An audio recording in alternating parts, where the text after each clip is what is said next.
Bonjour les amis, comment allez-vous? Je suis William Jamen, je suis coach et apôtre, je suis motivateur, je suis conférencier, je fais beaucoup de choses. Et ce matin, j'ai eu envie d'encourager les gens, les jeunes en particulier, parce que je parle de plus en plus à ces gens-là. Il y a deux choses que tu dois mettre en place dans ta vie, deux façons de fonctionner en fait. Première chose que tu dois mettre en place dans ta vie pour vivre ta destinée pleinement, c'est de marcher selon une vision, d'accord? Il faut avoir une vision de la vie. Je regarde souvent autour de moi, je peux savoir en fait qui a une vision, qui n'a pas de vision. Lorsque tu as une vision, en fait, tu as un objectif que tu vas atteindre dans la vie. Tout ton être, même l'univers entier, tout va se mettre en place pour que cette vision-là arrive à manifestation. La plupart des gens, c'est quoi? C'est qu'ils n'ont pas de vision. Donc la journée les amène là où la journée veut. Les gens les amènent là où ils veulent en fait. Vous allez voir que quand vous n'avez pas de vision, vous allez passer le temps à travailler pour la vision d'autres personnes. Je ne dis pas que c'est mauvais. Travailler pour quelqu'un, c'est pas mauvais. C'est travailler toute sa vie pour quelqu'un sans penser à sa propre vision. C'est ça qui est dangereux. Parfois, le travail chez quelqu'un est un tremplin pour aller plutôt dans ta propre vision. Parfois même on dit qu'avant d'avoir ce que tu as, ce qui te revient de droit, tu devras d'abord travailler pour quelqu'un d'autre en fait, avant d'avoir ta propre vision, ton propre business, ta propre entreprise, ton propre système. Il te faudra d'abord travailler chez un autre. Et souvent, travailler chez un autre est un tremplin dans le sens où tu apprends des choses, tu apprends à mieux te discipliner, tu apprends des systèmes, des process, tu apprends des stratégies, des techniques en fait que tu pourras implémenter dans ton propre business. Donc, il faut avoir une vision, d'accord? Ayez une vision. Beaucoup de jeunes, les gens disent que non, l'argent est fini, l'État fait ceci, le gouvernement fait ceci. Euh, euh, euh, euh, non, c'est pas possible en fait. C'est pas possible. Parmi, euh, dans les contextes, par exemple, économiques où c'est compliqué, il y a toujours des gens qui s'en sortent. Vous allez me dire que certains ont des parents riches, d'accord, mais je connais aussi des gens qui n'ont pas eu de parents riches, qui ont quand même réussi à tirer leur épingle du jeu et qui ont quand même réussi à creuser leur chemin en fait. Moi, je vous ai expliqué que dans ma vie, ben, mon père était très fortuné. Pendant des années, après, à un moment donné, il a connu beaucoup de problèmes financiers. Et à un moment donné, c'était compliqué. Je suis allé au Mozambique, je n'avais pas d'argent. Je me suis battu tout seul par la grâce de Dieu et avec l'aide de Dieu.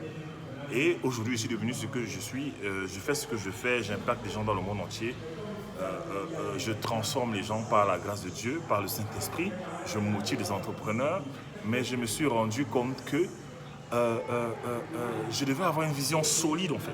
D'accord? Une vision solide en fait qui allait me maintenir. Une vision qui te maintient debout tous les jours. Une vision qui te maintient debout la nuit à travailler, à te documenter, aller chercher des livres, aller chercher des coachs, des mentors, aller chercher l'information en fait. Une vision qui te pousse à faire attention à ce que tu manges, à faire attention à ce que tu lis, avec qui tu passes du temps en fait. D'accord?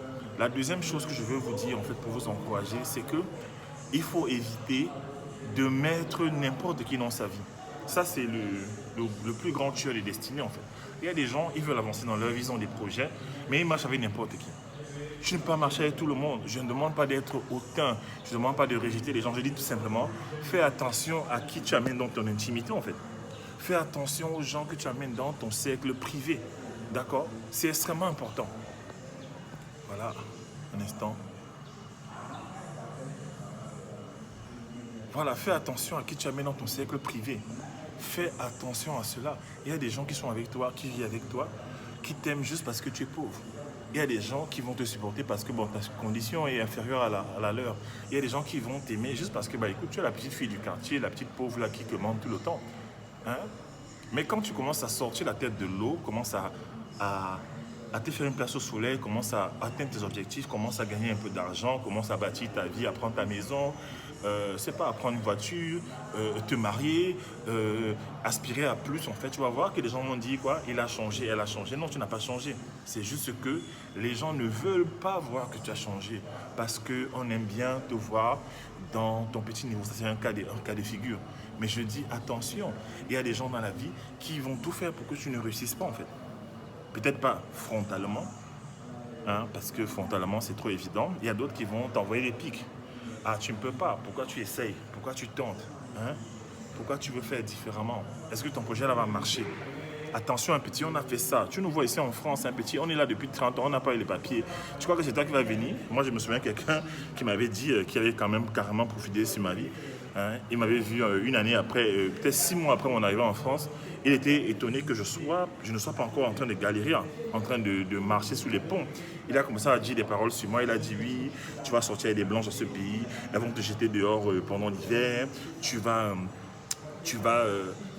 chercher le travail ici pour balayer même les métros, tu n'auras pas, tu vas galérer dans ce pays, c'est ça la France. Et je savais qu'il était jaloux en fait, parce que c'est la vie qu'il avait vécue. Alors qu'est-ce que j'ai fait? Je suis resté tranquille, je ne voulais pas lui manquer de respect devant ces invités de prestige. Qu'est-ce que j'ai fait? Je suis rentré chez moi et comme je connais la puissance de la parole, j'ai la puissance de la prophétie, la puissance aussi de la contre-prophétie. Qu'est-ce que j'ai fait? J'ai utilisé ma bouche en fait, puisque je suis le prophète de ma vie.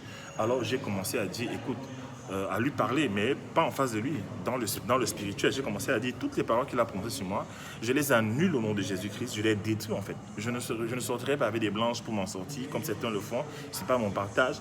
Je ne balayerai pas les métros, je ne suis pas venu pour balayer les métros en France, je suis venu pour faire mes études et je réussirai dans ce pays en fait.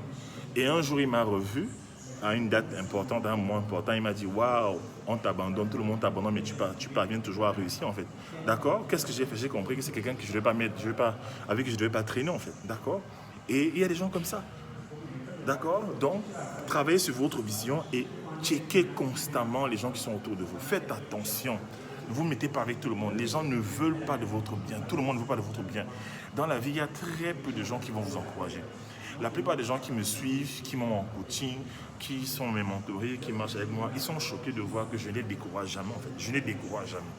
Pourquoi je ne les décourage jamais? Parce que même si leur projet n'est pas bon, d'accord, je veux souvent qu'ils aillent au bout et apprennent de leurs erreurs. Parce qu'il ne faut pas devenir Dieu dans la vie des gens en fait. D'accord? Il y a des gens qui arrivent avec le projet, tu veux lui dire que c'est pas bon, tu sens qu'il est à fond dans son projet, tu essaies de lui parler mais il ne comprend pas. Laisse-le faire ce qu'il doit faire en fait. Mais de là, il va apprendre. Mandela avait dit, je n'échoue jamais, j'apprends toujours en fait. D'accord? Je n'échoue jamais. Je fais les choses, je me cogne la tête au mur. Mais à la fin de la journée, il y a une leçon en fait que je tire de là. D'accord? Marchez avec des gens qui vous encouragent. Marchez avec des gens qui sont prêts à investir dans votre vision. D'accord? Moi, je suis une personne, je suis un accélérateur destiné sur apôtre. Je sème beaucoup dans la vision des gens. Même mes élèves, je paye leurs produits pour les encourager. Je les présente au monde, en fait.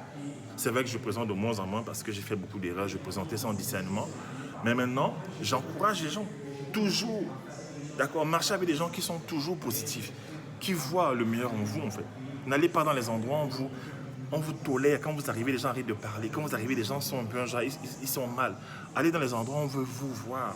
Allez dans les endroits où on vous célèbre, où on vous aime, où on vous apprécie. Ça va vous garder le cœur tranquille. En fait. Vous n'aurez pas d'hypertension, vous n'aurez pas de prise de tête, vous n'aurez pas des émotions négatives. En fait. Protégez-vous. La vie est trop belle, en fait. D'accord? Franchement, je dis la vie est belle. La vie est belle. La plupart des gens ne connaissent pas leur destinée. C'est pour ça qu'ils ont l'impression que c'est compliqué. La vie est trop belle, en fait. D'accord? Profitez de la vie au maximum. Libérez votre potentiel, découvrez vos talents, servez vos talents à votre génération, d'accord? Servez vos talents à votre génération. Et vous allez être respecté, vous allez être aimé, et vous allez aussi, en retour, bénir votre génération, en fait. Vous comprenez ça? Hein? Je ne demande pas de chercher l'amour à tout prix, mais lorsque tu fais ce que tu dois faire sur la terre, tu bénis ta génération. Les gens prient même pour que tu vives longtemps. Tu deviens quelqu'un pour qui on intercède devant Dieu, en fait. D'accord? En faveur de qui on intercède, d'accord? Donc je vous encourage, c'était une vidéo matinale comme ça de motivation. Il faut que j'aille me coiffer là. Je commence à avoir des cheveux partout. Donc voilà, c'est William Jamin. Portez-vous bien. Voilà, la formation des talents reprend le 30 novembre, d'accord? Vous savez comment faire, aller sur mon site internet www.williamjamin.com. Voilà, vous pouvez me contacter là-bas et voilà, on va à un autre niveau, d'accord? Allez, ciao!